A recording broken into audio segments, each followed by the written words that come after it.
Mark, I got to start with the great story you guys did this week about IBM, a company that Alex used to cover.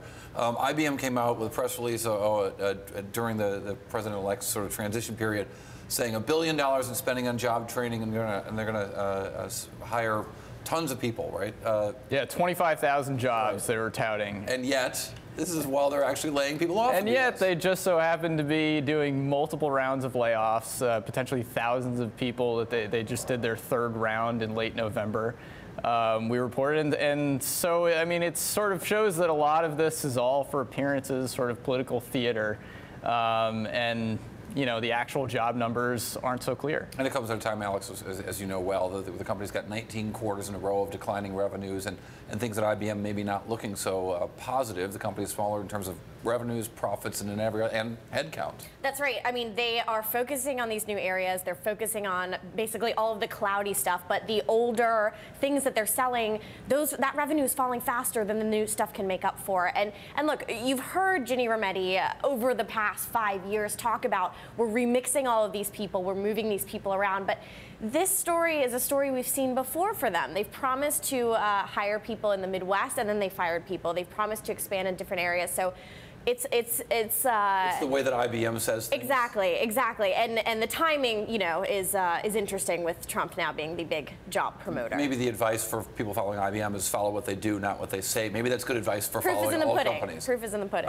So to that cloud notion of proof being in the pudding, I was really struck by by Google's Alphabet's results of all the companies that reported yesterday. I really felt like, you know, forget the quarter and the analysts, that you see a company where even fourth quarter revenue growth was single digits 3 years ago, 22% revenue growth for one of the biggest companies in the history of the world. I was just amazed by that. Yeah, they showed a lot of growth. I mean, that was sort of the theme in many of the earnings this week, was the growth in cloud and sort of the promise of a lot of profit coming through this, like, cloud computing, server storage industry. You also saw that in Microsoft's earnings and Intel to some extent, with all these companies buying servers. And cloud, you know, it's interesting. You refer to as cloudy stuff. I would say there's some more clarity from a lot of these companies on what's, or at least that they're focusing on the cloud. Not with Alphabet, they group it in other, right? It's the other category. So, you know, again, it's going to be all these things delivered as a service. And to your point, Office 365 at Microsoft, Azure and Microsoft seem to be doing well. You have the company talking about margin improvement.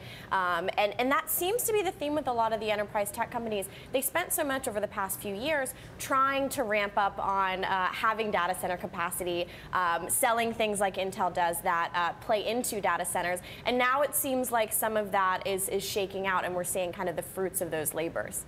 Speaking of which, you know, so Elon Musk shows up at the tech summit where all those people, 20-some people, gathered in a room with the president for a short period of time. And yet the stock, with no other changes in the business, indeed missing their fourth quarter and year-long goal for shipping cars, stock, as we mentioned, is rallying quite a bit as part of this Trump rally.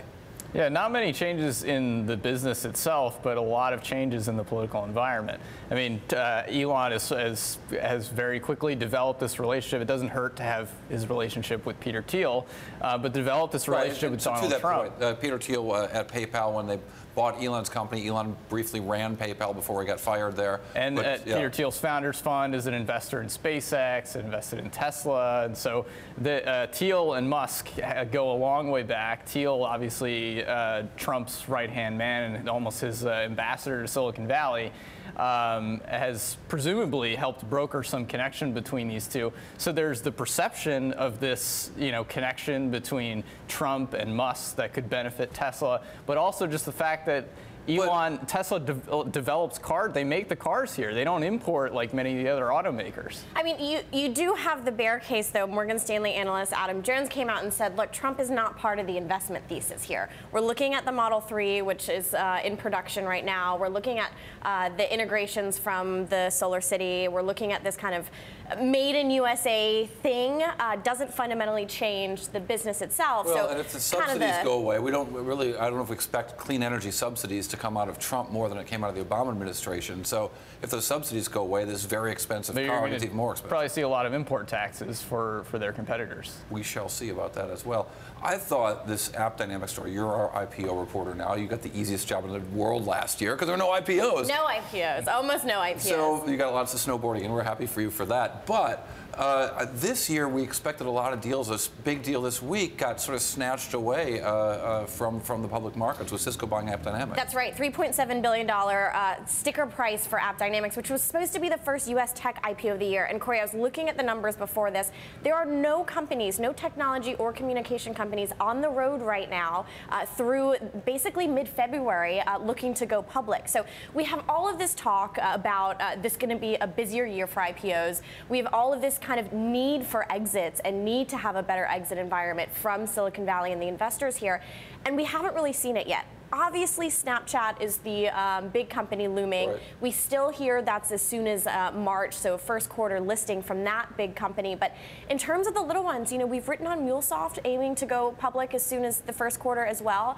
There aren't a lot of names out there, but talking to sources around this AppDynamics deal, I will say the fact that it was bought for $3.7 billion when the market value was looking at closer to $1.7 billion had it listed, that premium is a good thing for companies considering going. It could potentially help with valuations for companies that do get out. I'll say just that was a fantastically growing company, the fastest growing software company, would have been the fastest growing public software company, also free cash flow positive and profitable.